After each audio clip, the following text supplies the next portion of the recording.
Shalom, shalom, bien-aimés. Nous continuons avec notre étude biblique et aujourd'hui nous allons parler de comprendre le livre de Job. Alors, le livre de Job, c'est un livre qui parle d'une époque que Job est en train de traverser, donc des sérieuses difficultés, et c'est dans l'époque de Genèse.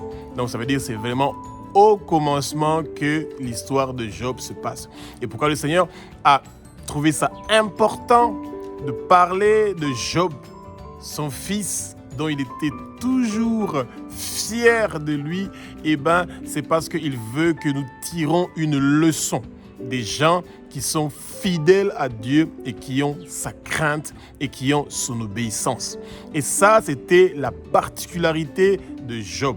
Que le Saint-Esprit prenne le contrôle de ma bouche pour que ce que je veux dire, que ce soit des paroles qui ne viennent pas de moi, mais que ce sont des paroles qui sont inspirées par le Saint-Esprit. Que les écailles tombent, que nos yeux s'ouvrent, nous allons connaître la vérité et la vérité va nous affranchir. Et le vent impétueux du Saint-Esprit est en train de remplir le lieu où vous êtes et vous recevez la plénitude du Saint-Esprit. Et bien aimés, ce que nous devons retenir de l'histoire du livre de Job est que tous les chrétiens sont des guerriers.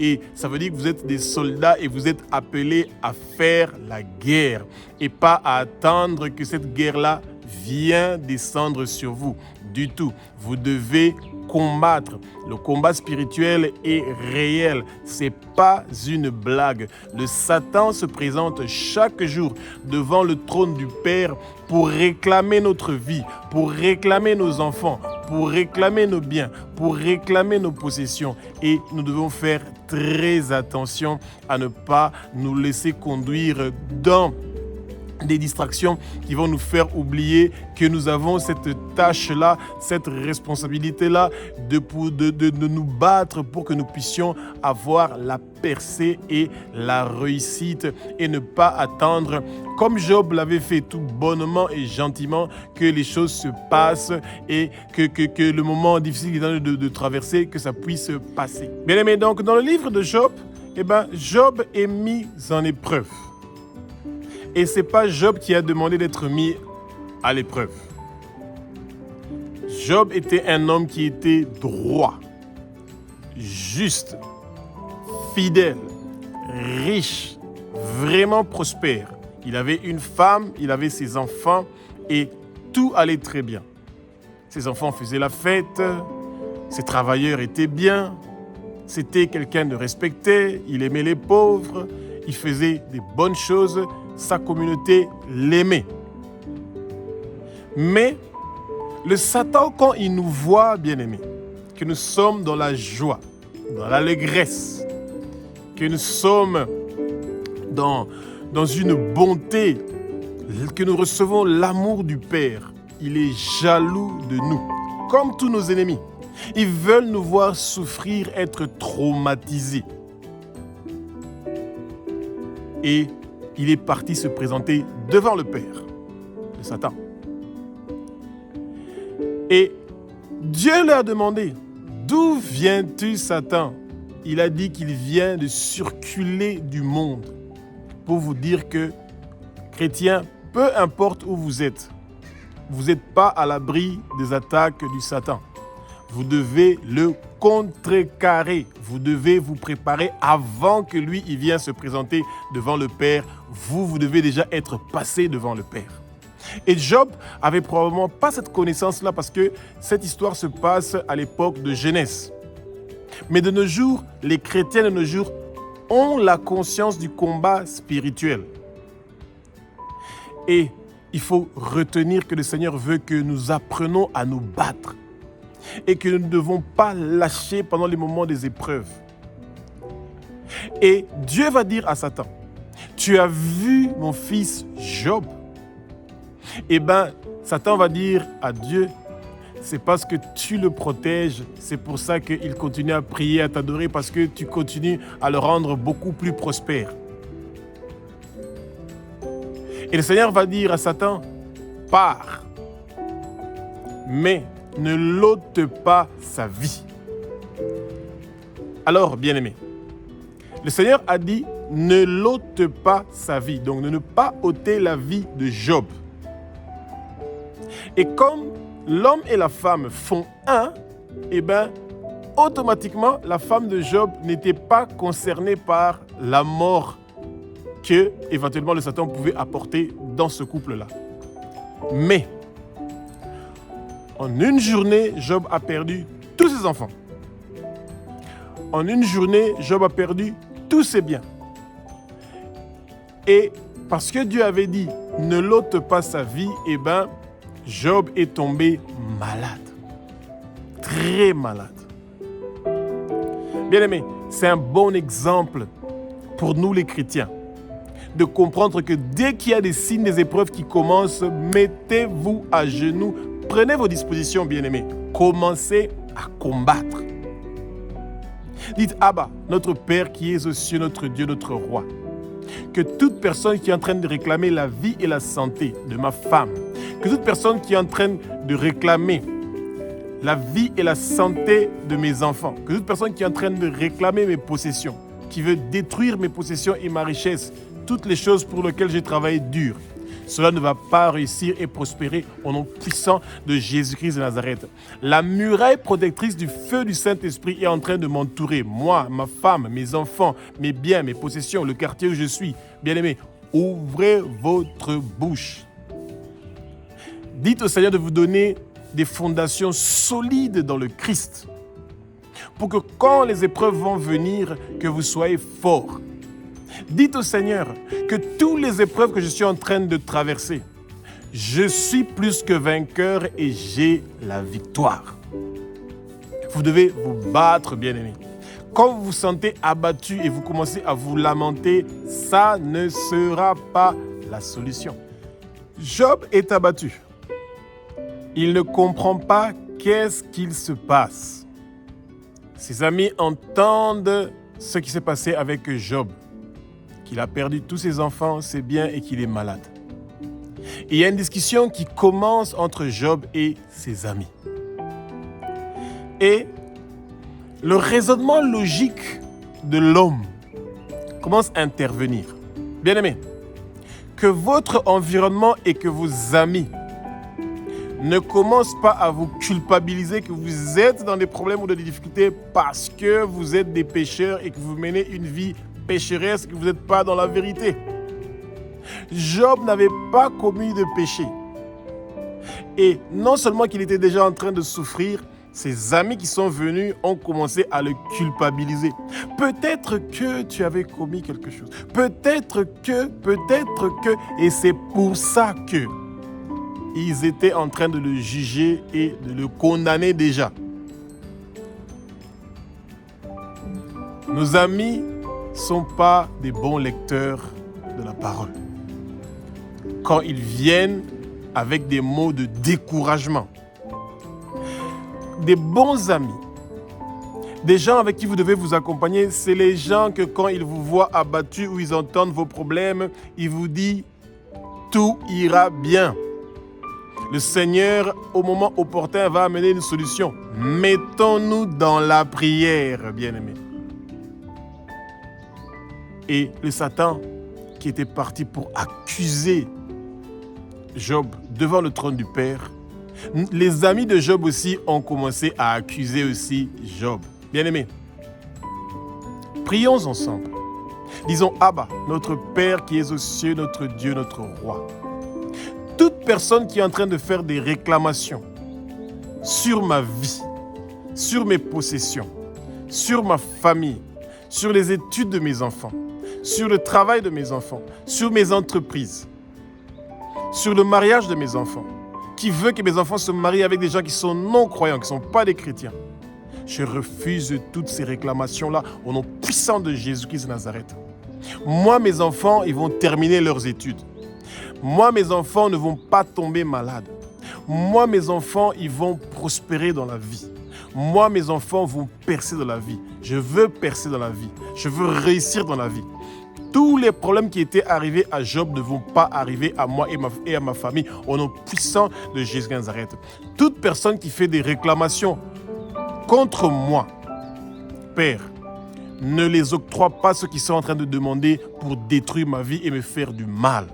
Que toute personne qui est en train de bloquer les gens que tu as prévus pour venir me bénir, que ces barrières-là qu'ils ont mis quittent leur chemin pour que toute personne que tu as envoyée pour me bénir, pour que ces gens-là me bénissent. Que toutes les portes que tu avais ouvertes pour moi depuis le ventre de ma maman, que ces portes-là s'ouvrent, que je reçois ta rosée, tes faveurs et ta bénédiction. Et que toute chose qui veut m'éloigner de toi, que le feu du Saint-Esprit commence à brûler tout ce qui est mauvais en moi et que ça quitte sur mon chemin au nom puissant de Jésus-Christ. Arrêtez, bien-aimés, ouvrez vos bouches. Quand vous lisez la parole de Dieu, vous comprenez comment vous devez prier. Et que ce qui est arrivé à Job, que ça ne vous arrive pas. Vous ne devez pas attendre dès que vous sentez qu'il y a quelque chose qui ne va pas. Le business commence à ralentir. Les enfants à l'école. À la maison, les disputes. Vos travailleurs, il y a des soucis. Bien-aimés, n'attendez pas pour voir la fin de ce film-là comme spectateur, comme si vous êtes à Hollywood ou à Nollywood. Soyez directement actifs.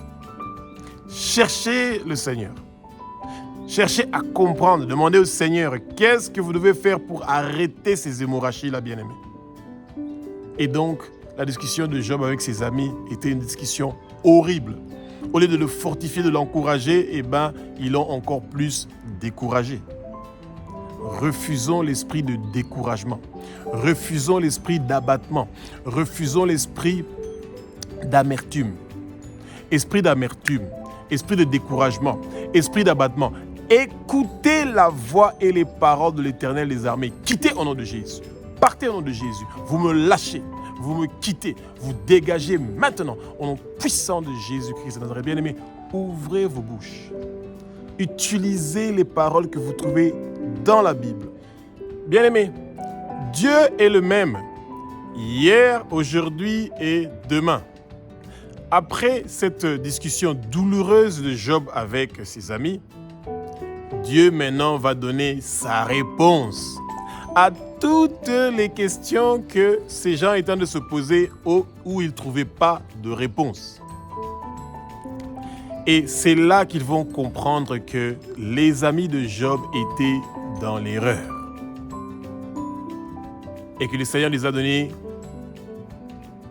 des consignes qu'ils devaient faire pour compenser Job, leur ami qu'ils avaient offensé avec des fausses accusations. De la même façon que le Satan était en train de le faire contre Job.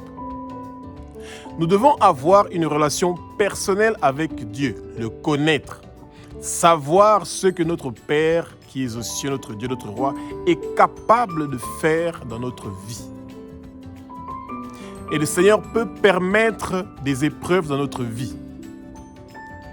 Et c'est à nous de vite comprendre que nous sommes en train de traverser des épreuves et de vite nous mettre à genoux pour demander que cette hémorragie-là s'arrête. Un enfant de Dieu qui a une relation personnelle avec son Père comprend directement quelque chose qui ne va pas et qui ne veut pas tomber en mode de dépression, en mode de stress. Tout ça, c'est des attaques démoniaques. Des maladies qui viennent brusquement, sans qu'il y ait une explication, ce sont les attaques démoniaques. Donc nous devons directement donner un réplique fort et puissant. C'est en nous mettant sous les pieds du Seigneur et d'implorer sa grâce et sa miséricorde pour que nous puissions être forts et de ne pas tomber dans le piège du Satan, celui d'être découragé et de ne pas nous lever et d'arrêter de prier, d'étudier la parole parce que nous nous sentons abattus. L'esprit d'abattement est quelque chose de très mauvais. Et Dieu, il est souverain. Il fait comme il veut, ce qu'il veut, à son temps et selon sa volonté. Mais nous, il connaît notre voie. Et c'est pour ça que comme il connaît notre voie, dès que nous sentons qu'il y a un souci, bien-aimé, rappelons-nous de venir vers le Père pour discuter avec lui. C'est pour ça que la prière de tous les jours, la méditation de la parole nous aide à connaître la volonté du Père et à contrecarrer ce que nos ennemis sont en train de préparer pour nous. Nos ennemis ne s'arrêtent pas tant qu'ils nous voient, ils n'entendent pas notre mort. Tant qu'ils n'entendent pas notre souffrance, ils vont continuer à nous harceler, à chercher à nous tourmenter et à nous traumatiser. Et nous devons refuser ces choses-là. Bien-aimés, prions ensemble. Disons, Abba, notre Père qui est aux cieux, notre Dieu, notre Roi. Toute réclamation que le monde de ténèbres est en train de faire en mon nom et à ma famille et à toute ma lignée familiale, cela ne va pas réussir et prospérer. Toute arme forgée contre moi et toute ma lignée familiale ne va pas réussir et prospérer. Esprit d'abattement, esprit de découragement, tout esprit d'amertume, tout esprit de me enlever l'envie de prier et de méditer la parole, je vous lis maintenant et je vous chasse immédiatement. Au nom puissant de Jésus de Nazareth, partez au fin fond des lieux arides et ne retournez plus. Au nom puissant de Jésus de Nazareth, mon corps est le temple du Saint-Esprit. Le Saint-Esprit est l'homme fort qui est dans mon corps. Et la semence de toi, ô Abba, est dans mon cœur. Que cette semence commence maintenant à être arrosée et que ça donne un arbre qui va produire des fruits, que le peuple de Dieu va profiter de ces fruits-là. Sur mon front est inscrit le nom de Abba, notre Père qui est aux cieux. Satan, tu ne peux rien contre moi. Sur mon front est inscrit le nom de Jésus de Nazareth. Toute attaque qui vient de nos mondes de ténèbres doit voir que sur mon front est inscrit le nom de Jésus de Nazareth. Vous ne pouvez pas me toucher, moi et ma famille et toute ma lignée familiale. Sur mon front est inscrit le nom de la nouvelle Jérusalem, la ville où je suis en train de partir parce que moi et toute ma lignée familiale et tous nos enfants et tous les chrétiens du monde entier, nos noms sont inscrits dans le livre de vie de l'agneau. Bien-aimés, ouvrez votre bouche, proclamez, déclarez, prophétisez sur vous. Priez. Le Seigneur veut utiliser votre voix pour pouvoir contrecarrer le travail du monde des ténèbres. Bien-aimés, quand l'heure de Dieu arrive, il n'y a personne qui peut l'arrêter. C'est pour ça que l'heure de la restauration de Job était arrivée. Et quand Jésus décide de vous restaurer, bien-aimés, personne ne peut l'arrêter. Et c'est pour ça que le peuple de Dieu doit se rappeler. Priez ensemble avec moi. Dites, Abba, notre Père qui est aux cieux, notre Dieu, notre Roi, ordonne et commande à ta bénédiction de venir maintenant dans ma vie et dans chaque domaine de ma vie, dans chaque domaine de la vie de ma femme, dans chaque domaine de la vie de mon mari, dans chaque domaine de la vie de nos enfants, dans chaque domaine de la région où nous sommes. Ordonne et commande à ta bénédiction de venir. Tout ce que le monde des ténèbres avait volé, comme c'est écrit dans ta parole sainte, dans Proverbes chapitre 6 au verset 31, nous récupérons cela 7 fois plus au nom puissant de Jésus de Nazareth. Que la restauration commence, que la restauration commence, que la restauration commence. Tout ce qui était déformé reçoit la correction. Tout ce qui était volé reçoit la restauration. Je reçois la restauration. Je reçois la restauration. Je reçois la restauration de mon étoile. Je reçois la restauration de ma destinée. Je reçois la restauration de mon corps. Toute maladie qui était en train de déranger ma santé est en train de quitter. Je reçois la restauration de ma santé. Toute maladie qui a un nom, je vous lis maintenant et je vous chasse au nom puissant de Jésus de Nazareth et je reçois ma délivrance, je reçois ma libération au nom puissant de Jésus de Nazareth. Satan, toi et tous tes hommes forts et tous tes démons, j'attache vos pieds, vos mains, vos coups et je ferme vos bouches. Je vous ordonne, je vous commande de quitter ma vie. Sortez, quittez, bougez, dégagez, partez au nom de Jésus. Quittez au nom de Jésus. Partez au nom de Jésus. Vous n'avez plus de place de pouvoir dans ma vie. Vous n'avez plus de place de pouvoir dans la vie de ma femme, de mes enfants et de moi-même et de toute notre lignée familiale. Sortez au nom de Jésus. Bougez, quittez, partez, dégagez au nom de Jésus. Vous n'avez plus de place dans notre vie. Vous n'avez plus de place de pouvoir dans notre vie. Partez au nom de Jésus. Quittez au nom de Jésus. Bien-aimés, ouvrez vos bouches. L'heure de la restauration est arrivée. Et Job a reçu le double de tout ce qu'il avait perdu. Et vous avez le droit de demander au Seigneur que tout ce que le Satan vous a volé depuis l'utérus de votre maman, depuis le ventre de votre maman, recevez ça en double au nom puissant de Jésus de Nazareth, bien-aimé.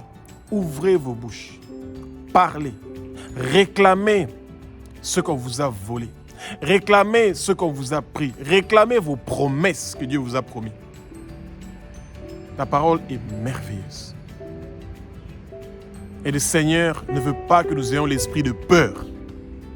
Il veut que nous soyons des guerriers de prière. Des gens qui aiment la prière. Des gens qui aiment le combat. Des gens qui aiment défendre son peuple. Espérons que vous avez appris quelque chose dans l'étude biblique d'aujourd'hui.